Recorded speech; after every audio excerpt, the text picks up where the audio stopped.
social de derechos se reconocen precisamente una serie de derechos, como la participación, que sirve para garantizar los derechos económicos, sociales y culturales, que ahora ya están reconocidos en la nueva Constitución Política de la Ciudad de México. ¿Cómo hacer efectivos estos derechos que ya están reconocidos en las constituciones y en los tratados internacionales?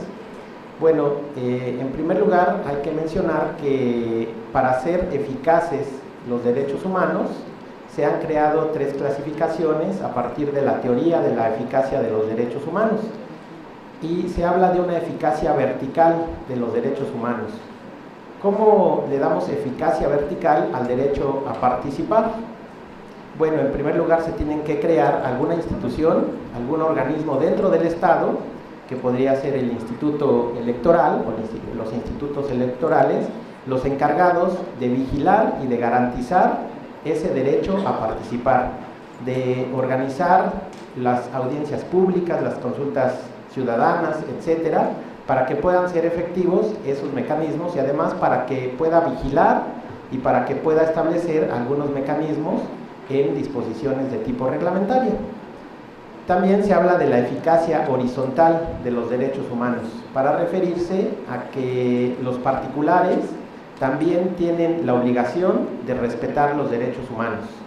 Y nosotros tenemos en la Constitución Federal y en la Constitución de la Ciudad de México una serie de derechos que también tienen la característica de ser servicios públicos, es decir, que estos derechos pueden ser concesionados a los particulares.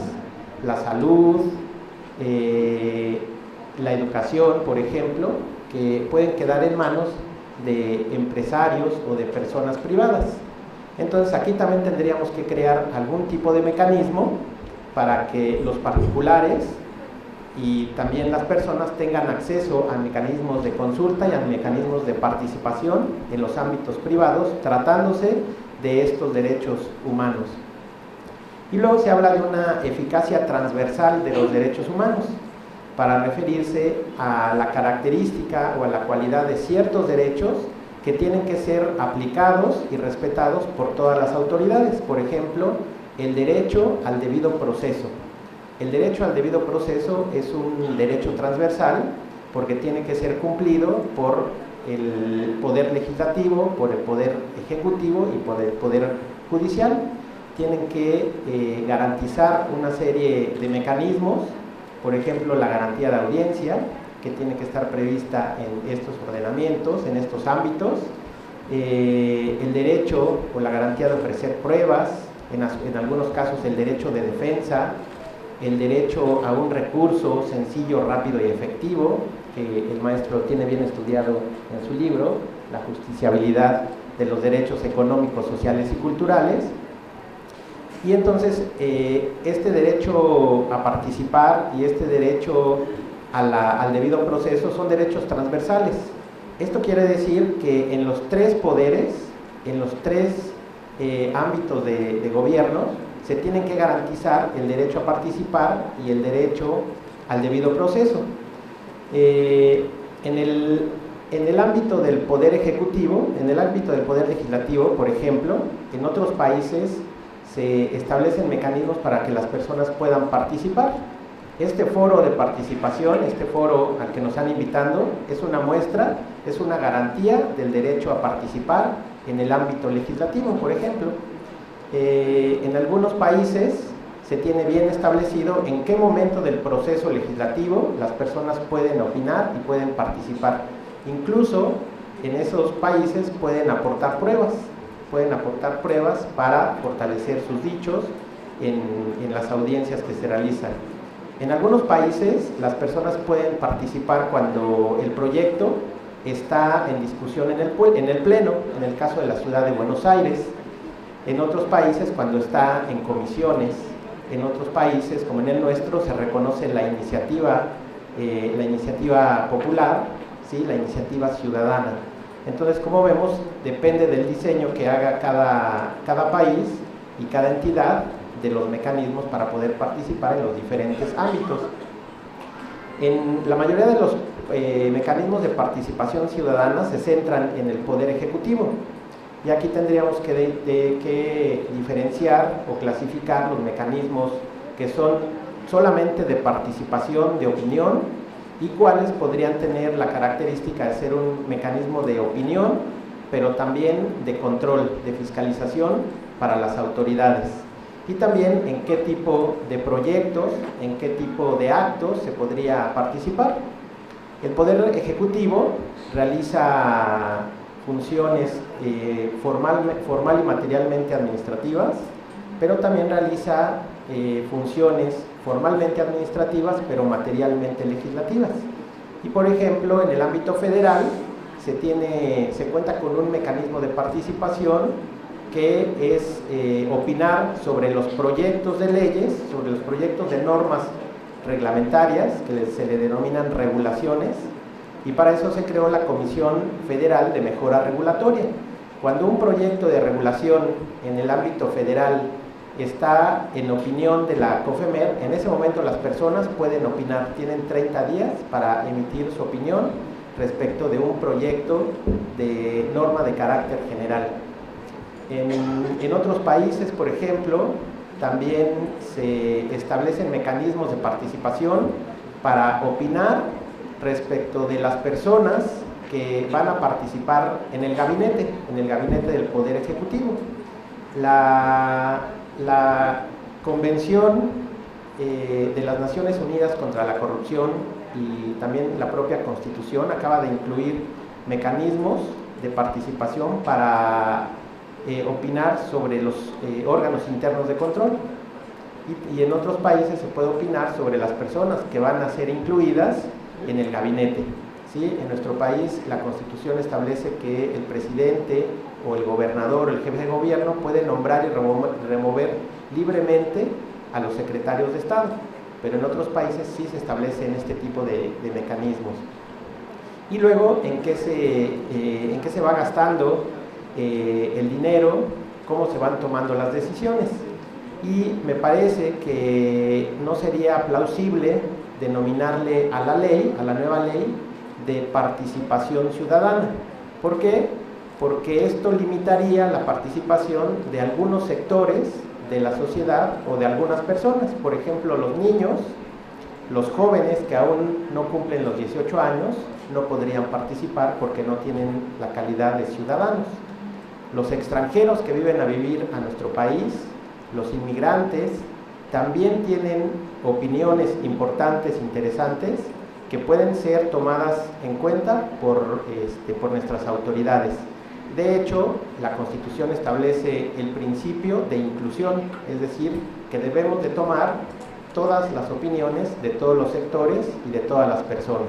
Entonces, tendríamos que hacer una valoración, se tendría que hacer una valoración por parte de la Asamblea Legislativa para ver en qué mecanismos sí pueden participar los extranjeros, en qué mecanismos sí pueden participar los niños y en cuáles únicamente los que han alcanzado la mayoría de edad y que tienen la calidad de ciudadanos. En el Poder Judicial también debemos de pensar en algunos mecanismos de participación y de control para nuestros jueces. En el Poder Judicial Federal, por ejemplo, cuando se emiten convocatorias para seleccionar a los jueces o a los magistrados, se establece la facultad, se establece el derecho para las personas para opinar sobre los candidatos que se inscribieron en ese concurso. Entonces también podríamos pensar en algún mecanismo para opinar sobre la idoneidad de nuestros jueces o de las personas que quieren ejercer el cargo de juez o de magistrado en la Ciudad de México. Hay una figura que no está reconocida expresamente en la ley de amparo, pero que también se acepta en la práctica, que se denomina el amicus curiae, que quiere decir amigos del tribunal. Por medio de esta figura, las personas también pueden opinar respecto de un caso que sea muy controvertido dentro de la sociedad. Por ejemplo, en el caso de News Divine, la Comisión de Derechos Humanos del Distrito Federal presentó un amicus curiae en la Suprema Corte de Justicia de la Nación, y la Suprema Corte lo aceptó con respecto de la figura del tercero interesado. Entonces, como pueden observar, la participación, el derecho a participar es muy amplio y además tiene que ir seguido de una serie de garantías. La primera garantía para el reconocimiento y para el ejercicio y para el goce de los derechos es el principio de reserva de ley, es decir, que tiene que haber necesariamente una ley expedida por el órgano legislativo donde se establezca el procedimiento y donde se reconozcan todas las garantías del debido proceso para hacer efectivo este derecho. En el caso Claudé Reyes, el juez Sergio García Ramírez emitió un voto razonado, y en ese voto razonado dice el doctor Sergio García Ramírez que no importa qué tipo de procedimiento sea, así sea el más sencillo, tienen que respetarse las garantías del debido proceso. Ya el consejero había comentado algunas, por ejemplo, el acceso abierto a los expedientes de los proyectos que va a poner en marcha el gobierno o el Poder Judicial o los órganos constitucionales autónomos o el propio Poder Legislativo. Las libertades de expresión, de asociación, de manifestación también son muy importantes, y también la garantía de audiencia. Creo que también se tendría que incorporar alguna etapa en donde se dé oportunidad a las personas para escucharlas de viva voz, qué es lo que piensan y qué es lo que opinan respecto de ese proyecto.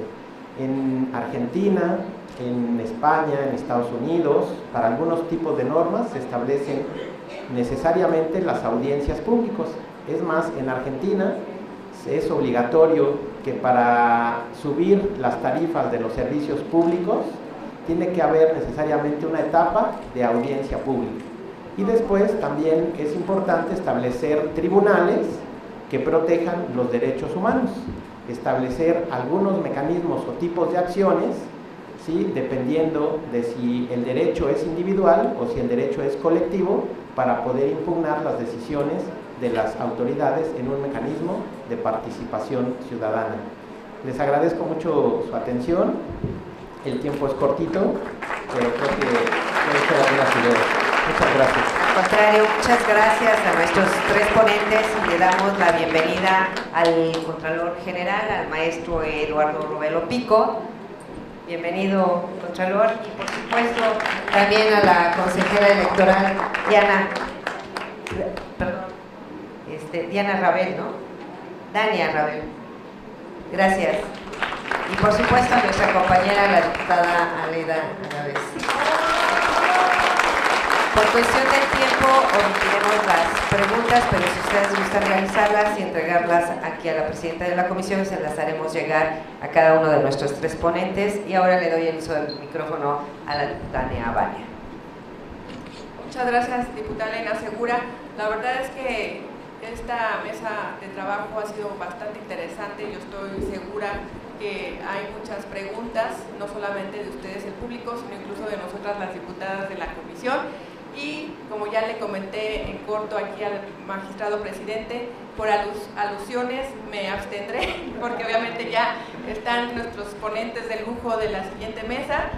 Pero bueno, nada más comentarles, como lo dije desde el inicio, estamos trabajando de manera muy cercana con el Contralor, con el Tribunal Electoral, con el Instituto Electoral y por supuesto con los diputados de esta séptima legislatura de la Comisión de Participación Ciudadana, con todo el ánimo de presentar una propuesta de nueva ley de participación ciudadana lo más cercana a las necesidades que hemos venido recogiendo pues en todo lo que va de la legislatura. Esperemos poderla presentar en breve. Y sin más, como ya es una costumbre, pues me permito a nombre de la Comisión de Participación Ciudadana reconocer a cada uno de los ponentes de esta mesa. En primer lugar, pues a la diputada Elena Segura, por ser nuestra moderadora, claro está. Al consejero electoral Pablo Lezama, muchas gracias, consejero. Al doctor Armando Hernández Cruz. Y por supuesto al doctor Miguel López Olvera, muchas gracias. Y bueno, qué honor que estén como jueces también los ponentes de la siguiente mesa. Muchas gracias y continuamos con la siguiente mesa. Después de una foto oficial, me permite.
la Comisión de Participación Ciudadana de la 7ª Legislatura en esta Asamblea Legislativa del Distrito Federal, con un tema que creo de la enorme trascendencia para una ciudad que se dice democrática.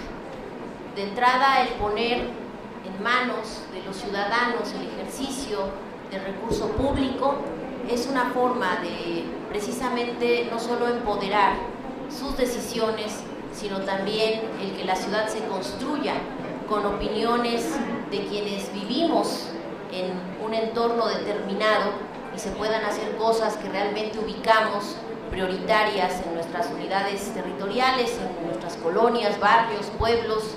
De ahí la importancia, y agradezco la invitación de la